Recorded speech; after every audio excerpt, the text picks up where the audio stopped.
Assalamualaikum warahmatullahi wabarakatuh. Pada video kali ini saya akan membahas tentang praktek takhrij al-hadis dan juga al-jar wa al-ta'dil. Langsung saja simak video penjelasannya.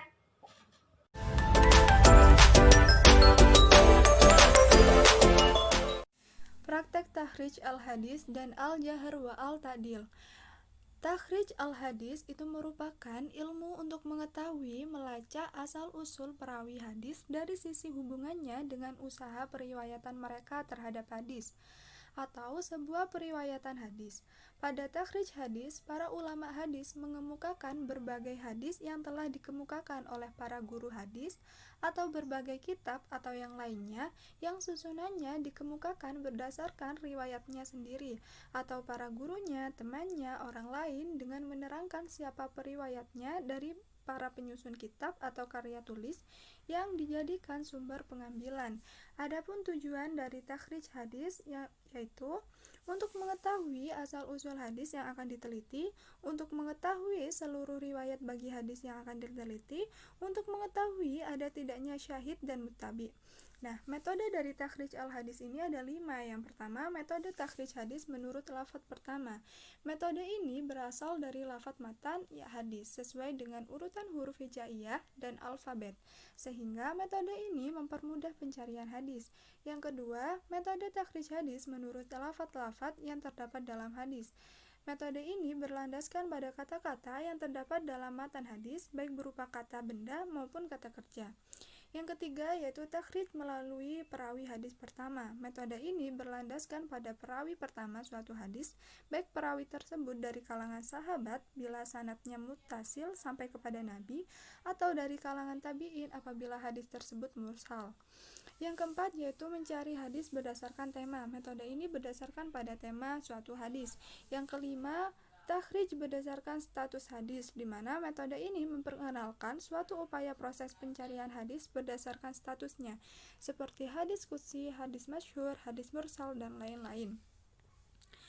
Jahar wa al-ta'dil. Jahar wa al-ta'dir merupakan ilmu yang memberikan kritikan terhadap adanya aib atau memberikan pujian adil kepada perawi.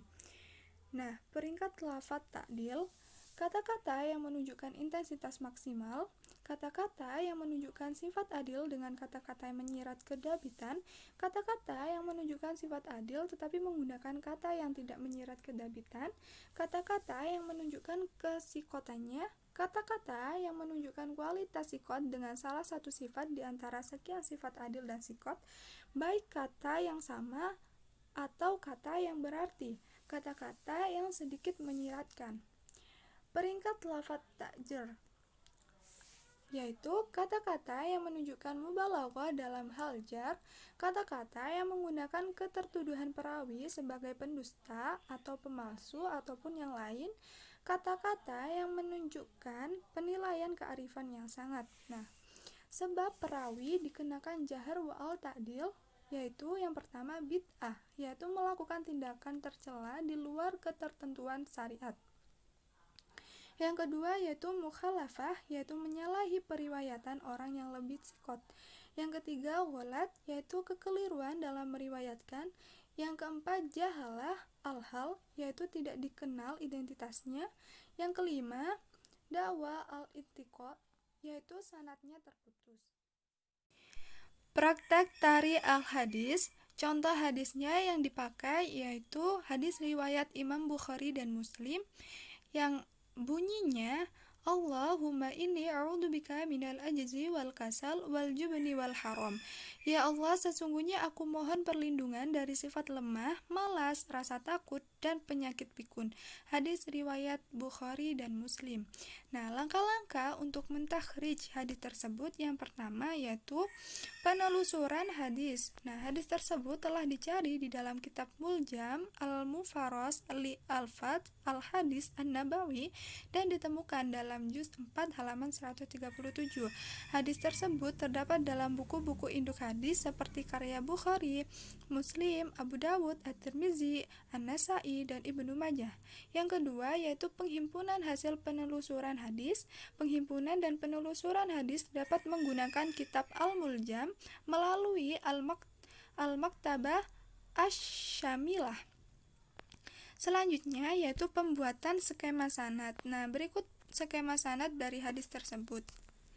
Kita tahu bahwa sandaran pertama yaitu dari Nabi Muhammad SAW, kemudian pada Tobaqoh tingkatan pertama yaitu ada Abu Hurairah dan Anas bin Malik. Jadi cuma dua imam atau dua perawi saja. Setelah itu yang keempat yaitu analisis hadis. Hadis tersebut marfu karena disandarkan kepada Nabi Muhammad SAW, dan hadis tersebut termasuk hadis aziz karena di kalangan sahabat Tobaqoh pertama hanya diriwayatkan oleh dua orang sahabat, yaitu Abu Hurairah dan Anas bin Malik. Sementara itu pada Tobaqoh berikutnya di kalangan tabi'in tergolong hadis masyhur. Selanjutnya, hasil dari takhrij tersebut ialah kualitas sanad dan matan hadis tersebut adalah sahih karena telah memenuhi 5 syarat kesahihan. Sandaran hadis tersebut marfu karena disandarkan kepada Nabi Muhammad SAW. Kualitas sanadnya hadis tersebut aziz karena diriwayatkan oleh dua orang sahabat pada Tobaqoh pertama, sementara di kalangan tabi'in hadisnya tersebut masyhur karena jumlah perawinya itu tidak dapat mencapai mutawatir. Selanjutnya praktek jahar wa al-ta'dil merupakan ilmu yang membahas tentang para perawi hadis dari segi yang dapat menunjukkan keadaan mereka, baik yang dapat mencacatkan atau membersihkan mereka dengan ungkapan atau lafaz tertentu. Contoh hadisnya tetap yang kita gunakan hadis riwayat Bukhari dan Muslim yang berbunyi Allahumma inni a'udzubika minal ajzi wal kasal wal jubni wal haram. Ya Allah, sesungguhnya aku mohon perlindungan kepada Engkau dari sifat lemah, malas, rasa takut, dan penyakit pikun. Hadis riwayat Bukhari dan Muslim. Nah, cara melakukan jahar wa al-ta'dil yang pertama, bersikap jujur dan proporsional dengan mengemukakan keadaan perawi apa adanya, cermat dalam melakukan penelitian, menjaga batas-batas kesopanan dalam melakukan jahar dan al-ta'dil, melakukan secara global dalam mentakdil dan terperinci dalam mentajhir.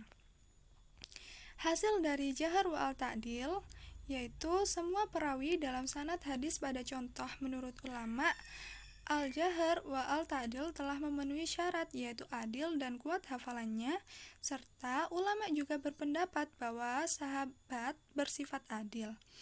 Mu'tamir adalah orang yang terpercaya dan ahli ibadah. Musaddad adalah orang yang terpercaya. Cukup sekian, semoga video penjelasan tadi bermanfaat untuk kita semua. Terima kasih, mohon maaf apabila ada kesalahan. Wassalamualaikum warahmatullahi wabarakatuh.